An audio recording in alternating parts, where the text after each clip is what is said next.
नमस्कार दोस्तों, RKY teach AI में आपका स्वागत है। आज हम हिंदी ग्रामर में करक को पढ़ेंगे। आज हम जानेंगे कारक क्या होता है, इसके प्रकार, उनकी पहचान और परीक्षा में पूछे जाने वाले महत्वपूर्ण प्रश्न। बिल्कुल, और वो भी बिल्कुल आसान तरीके से और ट्रिक्स के साथ। हाँ, क्योंकि अगर आप यूपी पुलिस और यूपी लेखपाल जैसी परीक्षाओं की तैयारी कर रहे हैं ना, तो ये सेशन आपके लिए बहुत ही उपयोगी साबित होगा। इसलिए वीडियो को अंत तक जरूर देखें, ताकि कोई भी कॉन्सेप्ट अधूरा न रह जाए। सही का, कोई भी डाउट बचना नहीं चाहिए। हाँ, और अगर आपको ये वीडियो पसंद आए तो इसे लाइक करें, चैनल को सब्सक्राइब करें और अपने दोस्तों के साथ जरूर शेयर करें। तो चलिए शुरू करते हैं हिंदी व्याकरण का ये महत्वपूर्ण टॉपिक, कारक। तो मतलब एक पल के लिए कल्पना करते हैं परीक्षा हॉल का वो शांत लेकिन एकदम तनावपूर्ण माहौल। अरे वो प्रेशर तो अलग ही लेवल का होता है। बिल्कुल। और मान लीजिए सामने प्रश्न पत्र है और उसमें एक बहुत ही साधारण सा वाक्य लिखा है, जैसे कि राजा ने भिखारी को कंबल दिया। अब सवाल है कि इसमें कौन सा कारक है?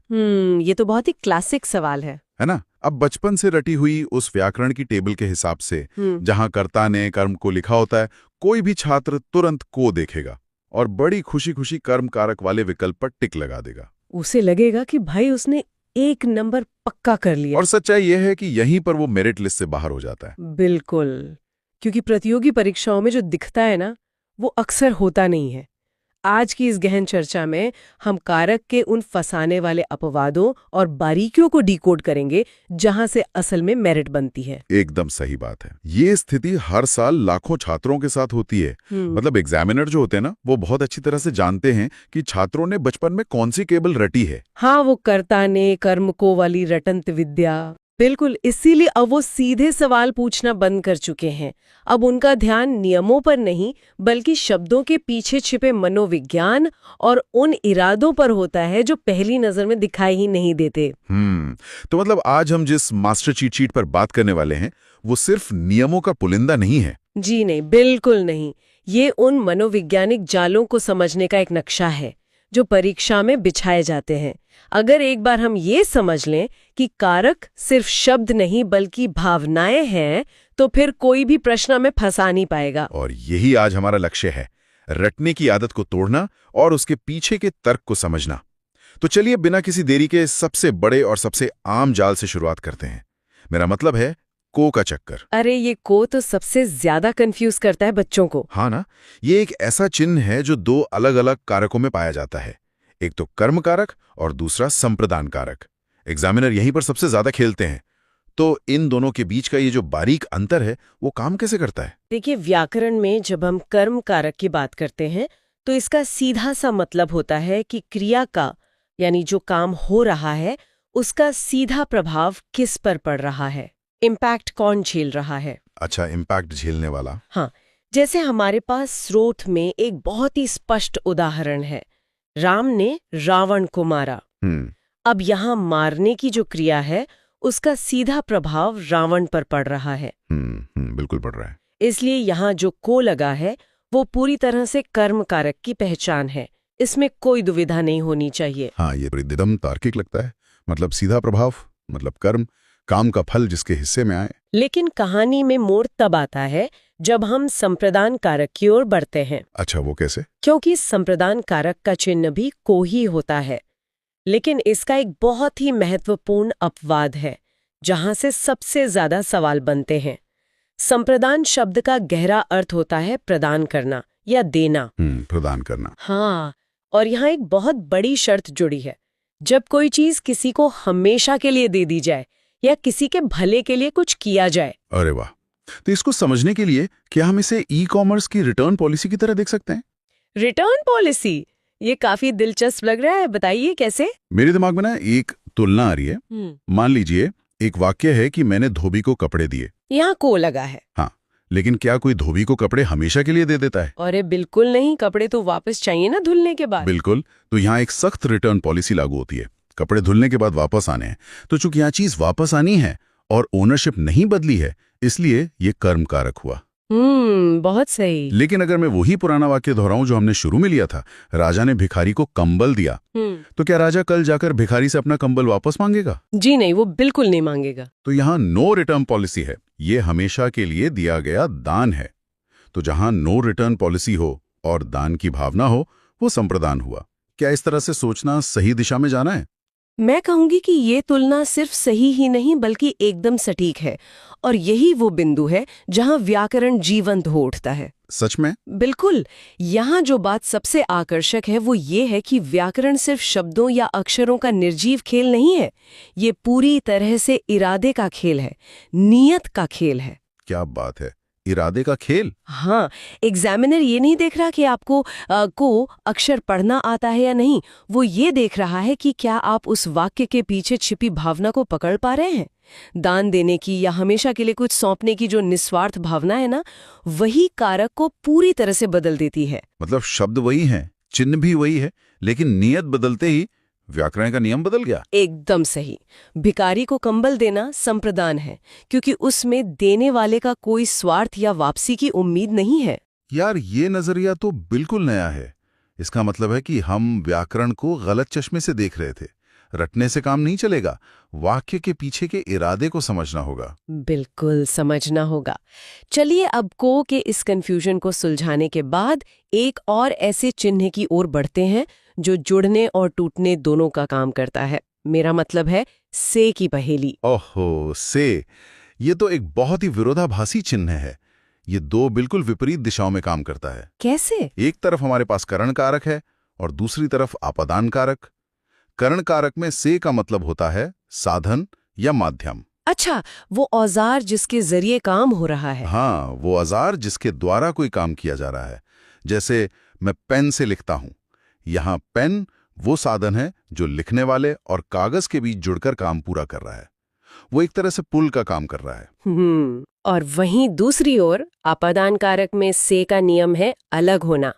जैसे वो सदियों पुराना उदाहरण है ना, पेड़ से पत्ता गिरा। हाँ, हर किताब में मिल जाएगा ये। बिल्कुल, पत्ता पेड़ से टूटकर अलग हो गया, जमीन पर आ गया। यहाँ तक तो चीजें बहुत आसान लगती हैं। मतलब जुड़ना मतलब करण और टूटना मतलब आपादान। लेकिन यहीं पर हमारी अध्ययन सामग्री का सबसे अहम हिस्सा आता है। अपादान का मतलब सिर्फ वो भौतिक अलगाव नहीं है जो आंखों से दिखता है। इसके 5 जादुई नियम हैं। 5 जादुई नियम? हाँ, 5 ऐसे गहरे अपवाद जहां परीक्षा में 100% गलती होती है। ये है डरना, तुलना करना, सीखना, निकलना और लजाना या शर्माना। अरे रुकिए रुकिए, इस बात पर मैं थोड़ी चुनौती देना चाहूंगा। ये थोड़ा अटपटा लग रहा है। अच्छा, क्या अटपटा लगा? देखिए, मुझे ये तो समझ आता है कि पत्ता पेड़ से टूटकर जमीन पर गिर रहा है तो वो अलग हो रहा है। ये तो भौतिक अलगाव है, आंखों से दिख रहा है। लेकिन अगर एक बच्चा कुत्ते से डरता है, या सीता गीता से अधिक सुंदर है, या फिर छात्र गुरुजी से गणित पढ़ते हैं, इनमें कौन सी चीज टूटकर गिर रही है? ये बहुत ही वाजिब सवाल है। मतलब शर्माने या गणित सीखने में अलगाव कैसे हो सकता है? कोई चीज किसी से दूर कैसे जा रही है भला? ये अपादान कैसे हुआ? ये एक बहुत ही तार्किक सवाल है और ज्यादातर छात्र परीक्षा में यही सोचकर गलती कर बैठते हैं। लेकिन अगर हम इसे व्यापक संदर्भ से जोड़ें तो अलगाव सिर्फ शारीरिक या भौतिक नहीं होता। अच्छा, तो कैसा होता है? हमारी भाषा हमारे मनोविज्ञान को दर्शाती है। चलिए एक एक करके इन अपवादों को खोलते हैं। सबसे पहले डरना लेते हैं। बच्चा कुत्ते से डरता है। अब आप बताइए, डर इंसान के साथ क्या करता है? जब कोई किसी चीज से डरता है तो क्या वो उसके पास जाता है? जाहिर है नहीं, वो तो उससे दूर भागेगा। सटीक जवाब। डर आपके और उस वस्तु के बीच एक अदृश्य मानसिक दूरी पैदा करता है। आप पीछे हटते हैं, खुद को उस चीज से अलग करते हैं। यही दूरी, यही मानसिक अलगाव अपादान है। ओ माय गॉड, इसका मतलब है कि डरना एक तरीके का पीछे हटना है। ये शारीरिक रूप से ना सही, पर मानसिक रूप से अलग होना ही तो है। बिल्कुल। अब शर्माना या लजाना को लीजिए। उदाहरण है कि बहू ससुर से लजाती है। इसमें भी दूरी बनती है क्या? बिल्कुल। शर्म भी एक सामाजिक दूरी बनाती है। ये एक व्यावहारिक सीमा है जहां इंसान थोड़ा पीछे हटता है, अपना एक दायरा बनाता है। इसलिए ये भी अलगाव की ही श्रेणी में आता है और अपादान कारक कहलाता है। अरे वाह! और ये तुलना वाला नियम, जैसे सीता गीता से अधिक सुंदर है, इसमें क्या अलग हो रहा है? दोनों लड़कियां तो अपनी अपनी जगह पे ही है। अब देखिए, जब कोई व्यक्ति दो चीजों की तुलना करता है तो दिमाग के स्तर पर क्या होता है? क्या वो उन्हें एक मान सकता है? नहीं, एक कैसे मानेगा? तुलना तो दो अलग चीजों में होती है। बस यही बात है। तुलना करने के लिए आपको सबसे पहले अपने दिमाग में उन दोनों को अलग अलग करना पड़ता है, उन्हें दो अलग अलग पलड़ों पर रखना पड़ता है। जब तक आप उनके बीच भेद नहीं करेंगे, उन्हें अलग करके नहीं देखेंगे, तब तक तुलना हो ही नहीं सकती। ये एक वैचारिक अलगाव है, इसलिए तुलना हमेशा अपादान कारक में आती है। यार ये तो पूरा का पूरा दर्शन शास्त्र है। मैंने कभी नहीं सोचा था कि व्याकरण में मनोविज्ञान की इतनी गहरी परतें होंगी। व्याकरण बहुत गहरा है। और ये सीखने वाला नियम, छात्र गुरुजी से गणित पढ़ते हैं, इसमें अपादान कैसे है? यहाँ उद्गम या निकलने का नियम लागू होता है। जैसे कहते हैं ना कि गंगा हिमालय से निकलती है, पानी हिमालय से अलग होकर आगे बढ़ रहा है। हाँ, ये तो स्रोत हो गया। वैसे ही जब कोई छात्र गुरु से कुछ सीखता है तो ज्ञान गुरु से निकलकर छात्र तक प्रवाहित होता है। गुरु उस ज्ञान का स्रोत है और ज्ञान वहां से निकलकर यानी अलग होकर आगे की ओर बढ़ रहा है। इसलिए विद्या ग्रहण करने में भी अपादान कारक ही होता है। क्या बात है। इसका मतलब है कि जहां भी डर, तुलना, शिक्षा, उद्गम या शर्म की बात हो, वहां बिना सोचे अपादान कारक लगाना है, भले ही कोई चीज सच में टूटकर गिरती हुई ना दिखे। बिल्कुल, क्योंकि ये सिर्फ नियम नहीं है, ये इंसानी बर्ताव को समझने के तरीके हैं। और यही कारण है कि एग्जामिनर्स इन अपवादों से इतने सवाल पूछते हैं। हाँ, वो चेक करना चाहते हैं कि हमने रट्टा मारा या सच में समझा है। बिल्कुल, वे जानना चाहते हैं कि छात्र ने सिर्फ रट्टा मारा है या भाषा के असली स्वभाव को गहराई से समझा है। यार, हमने ये तो देखा कि कैसे भावनाएं और मानसिक दूरियां नियमों को पूरी तरह बदल देती हैं, लेकिन क्या होगा जब वाक्य में कोई भावना ही ना हो? मतलब? मेरा मतलब है, क्या होगा जब हम एक ऐसी चीज की बात करें जो पूरे ब्रह्मांड को चलाती है, यानी समय। ओहो, समय की बात। हाँ, क्योंकि मेरे सामने जो नोट्स हैं वो बताते हैं कि समय के मामले में व्याकरण के सारे नियम घुटने टेक देते हैं। अब हम उस परिस्थिति की ओर बढ़ रहे हैं जहां चिन्ह या तो पूरी तरह से भ्रामक होते हैं या फिर वाक्य से गायब भी हो जाते हैं। अधिकरण कारक का ये छिपा हुआ नियम। अधिकरण कारक, इसका नाम सुनते ही दिमाग में सबसे पहले आता है में या पर, जैसे किताब मेज पर है या मछली पानी में है। हाँ, ये तो बेसिक पहचान है इसकी। समय से जुड़ा है। और वो नियम क्या है? नियम ये कहता है कि जब वाक्य में समय, दिन या तारीख बताई जाए तो वहां हमेशा अधिकरण कारक होता है। और यहीं पर मुझे लगता है एग्जामिनर अपना सबसे बड़ा जाल बिछाता है। जैसे हमारे स्रोत में एक वाक्य है कि परीक्षा 21 मई को है। अब कोई भी सामान्य छात्र जो सिर्फ कर्ता ने कर्म को रट कर गया है, वो यहाँ 21 मई को में को देखेगा और तुरंत कर्म कारक पर टिक लगा देगा।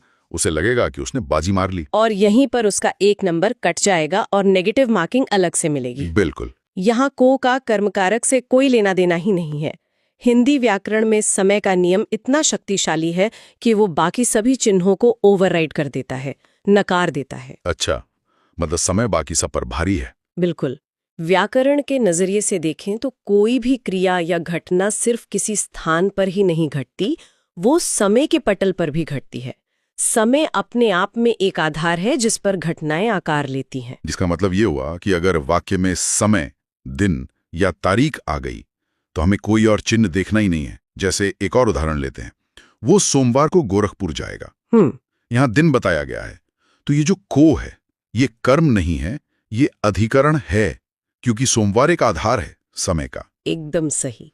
और सबसे बड़ी दुविधा तो तब होती है जब चिन्ह पूरी तरह गायब होता है। चिन्ह ही गायब हो जाता है। हाँ, जैसे एक वाक्य है, मैं अगले साल आऊंगा। अब आप बताइए, यहाँ न को है, न में है, न पर है, कोई चिन्ह ही नहीं है। हाँ, ये तो प्लेन सेंटेंस लग रहा है। लेकिन अगले साल एक समय है और जहाँ समय है वहाँ हमेशा अधिकरण कारक होता है। यार, ये तो परीक्षा के लिहाज से एक बहुत ही बड़ा और काम का शॉर्टकट है। मतलब समय, तारीख या दिन बराबर अधिकरण कारक। बिल्कुल। चाहे चिन्ह कुछ भी हो या छिपा ही क्यों ना हो, जो छात्र इस एक बात को याद रखेंगे वे परीक्षा में बहुत बड़ा फायदा उठाएंगे। सही बात है। समय वो अखाड़ा है जहाँ कोई क्रिया अपना स्थान ग्रहण करती है, इसलिए वो अधिकरण है। अब जब गायब होने वाले चिन्हों की बात निकली है तो हमें कारकों के राजा की बात जरूर करनी चाहिए। कारकों का राजा? हाँ, जिसके इर्द गिर्द पूरा व्याकरण घूमता है। हमारा अगला महत्वपूर्ण बिंदु है कर्ता कारक का वो चिन्ह जो अक्सर छिपकर रहता है, ने। कर्ता ने, ये तो यार सबसे पहली चीज है जो स्कूलों में पढ़ाई जाती है, हर बच्चे को याद होती है। हाँ, लेकिन इस विश्लेषण से पता चलता है कि ये ने बहुत बड़ा छलावा है। ये हमेशा सामने नहीं रहता। अच्छा, ये भी गायब हो जाता है? बिल्कुल। व्याकरण का एक बहुत ही स्पष्ट लेकिन अक्सर नजरअंदाज किया जाने वाला नियम ये है कि कर्ता के साथ ने का प्रयोग केवल और केवल भूतकाल में यानी पास्ट टेंस में होता है। सिर्फ पास्ट टेंस में? हाँ, वर्तमान काल या भविष्य काल में ये ने पूरी तरह से छिप जाता है। जैसे अगर भूतकाल की बात करें तो वाक्य होगा कुलदीप ने सेब खाया। यहाँ कर्ता यानी कुलदीप के साथ ने स्पष्ट रूप से दिख रहा है क्योंकि काम अतीत में हो चुका है। इस कॉन्सेप्ट को ना हम एक बहुत आसान तरीके से भी समझ सकते हैं। अपनी कैचफ्रेज का इस्तेमाल करूं तो इस सब का क्या मतलब है? बताइए क्या मतलब है? मेरे दिमाग में एक मजेदार तुलना आ रही है। ये ने जो है ना, ये एक तरह की विंटर जैकेट की तरह है। Winter jacket? हाँ, मान लेते हैं भूतकाल मतलब सर्दियों का मौसम है, तो सर्दियों में कर्ता अपनी ने वाली जैकेट पहन लेता है और हम कहते हैं कुलदीप ने सेब खाया। लेकिन जैसे ही मौसम बदलता है, वर्तमान काल या भविष्य काल की गर्मियां आती हैं, तो कर्ता वो जैकेट उतार देता है। अरे वाह, ये तुलना बहुत ही दिलचस्प है और एकदम सटीक बैठती है ना? तो गर्मियां आते ही वाक्य बन जाता है कुलदीप सेब खाता है या फिर भविष्य में कुलदीप सेब खाएगा। अब यहाँ ने वाली जैकेट तो गायब है, बिल्कुल गायब है। लेकिन जैकेट उतार देने से इंसान तो नहीं बदल जाता ना। काम को करने वाला यानी जो डूअर कल था वही आज भी है। कुलदीप तब भी सेब खा रहा था और आज भी वही खा रहा है। तू ने हो या ना हो, काम करने वाला हमेशा करता ही रहेगा। एकदम परफेक्ट। और यही बात छात्रों को परीक्षा में याद रखनी है। परीक्षा में ना आपको एक जासूस की तरह काम करना होता है। जासूस की तरह? हाँ, हमें ये खोजना है कि वाक्य में क्रिया को यानी काम को करने वाला मुख्य व्यक्ति या डूअर कौन है। हमें सिर्फ ने चिन्ह के भरोसे नहीं बैठना है। अगर ने गायब भी है और फिर भी काम करने वाला मौजूद है तो वो कर्ता कारक ही होगा। व्याकरण हमें रटने के लिए नहीं बल्कि तार्किक रूप से सोचने के लिए प्रेरित करता है। सही बात है। तो इस पूरी गहन चर्चा के बाद एक बार उन सभी जादुई नियमों को समेट लेते हैं ताकि परीक्षा हॉल में जाने से पहले ये पूरी तस्वीर एकदम साफ रहे। जी बिल्कुल, एक क्विक रिकैप कर लेते हैं। पहला नियम, अगर कुछ हमेशा के लिए दिया जा रहा है जहां कोई वापसी की शर्त नहीं है तो वो संप्रदान है, भले ही वहां को लगा हो। बिल्कुल, नो रिटर्न पॉलिसी। दूसरा नियम, जहां डर, शर्म, तुलना या सीखने के कारण कोई मानसिक या सामाजिक दूरी बन रही हो, वहां बिना कुछ सचमुच टूटे भी अपादान कारक होगा। मेंटल डिस्टेंस हमेशा अपादान। तीसरा नियम, अगर वाक्य में समय, दिन या तारीख दिख जाए तो सारे पुराने नियम भूल जाने हैं, वो हमेशा अधिकरण कारक होगा। हाँ, समय सबसे शक्तिशाली है। और चौथा नियम, ने दिखे या ना दिखे, काम को अंजाम देने वाला डूअर हमेशा करता ही होता है। एकदम सही। तो दोस्तों, अगर इन अपवादों को याद रखा जाए तो कारक से जुड़ा कोई भी प्रश्न कभी गलत नहीं हो सकता। इस पूरे मास्टर चीट शीट का निचोड़ यही है। लेकिन इसके साथ ही ना, ये पूरी चर्चा एक बहुत ही महत्वपूर्ण और गहरा सवाल भी खड़ा करती है जिस पर हमें सोचना चाहिए। अच्छा, वो क्या? हमने आज देखा कि कैसे को का मतलब सिर्फ एक अक्षर नहीं है बल्कि वो दान की भावना से बदल जाता है। से का मतलब सिर्फ भौतिक अलगाव नहीं है बल्कि वो डर और शर्म जैसी मानसिक दूरी से तय होता है। और समय की शक्ति के आगे तो व्याकरण के सारे चिन्ह ही झुक जाते हैं। बिल्कुल झुक जाते हैं। तो ये हमें सोचने पर मजबूर करता है कि क्या हिंदी व्याकरण सिर्फ शब्दों, अक्षरों और नियमों का एक सूखा ढांचा है या फिर ये इंसानी मनोविज्ञान, हमारी भावनाओं और दुनिया को देखने के हमारे नजरिए का एक जीता जागता आईना है। यार, ये सच में बहुत गहरे सोचने वाली बात है। जो भाषा इंसानी भावनाओं मतलब हमारे डर, हमारी शर्म, हमारे स्वार्थ और हमारे दान की भावना को इतनी बारीकी और गहराई से समझती है, उसे सिर्फ रटकर पास नहीं किया जा सकता। कभी नहीं। उसे तो महसूस किया जाना चाहिए, उसे जीना चाहिए। बिल्कुल सही कहा आपने। जब हम भाषा को महसूस करने लगते हैं ना, तो अपवाद हमें डराते नहीं हैं बल्कि वो हमें भाषा की सुंदरता और उसकी गहराई से परिचित कराते हैं। और यही वो समझ है जो किसी भी प्रतियोगी परीक्षा में एक सामान्य छात्र और टॉप करने वाले छात्र के बीच का अंतर तय करती है। क्या बात कही आपने।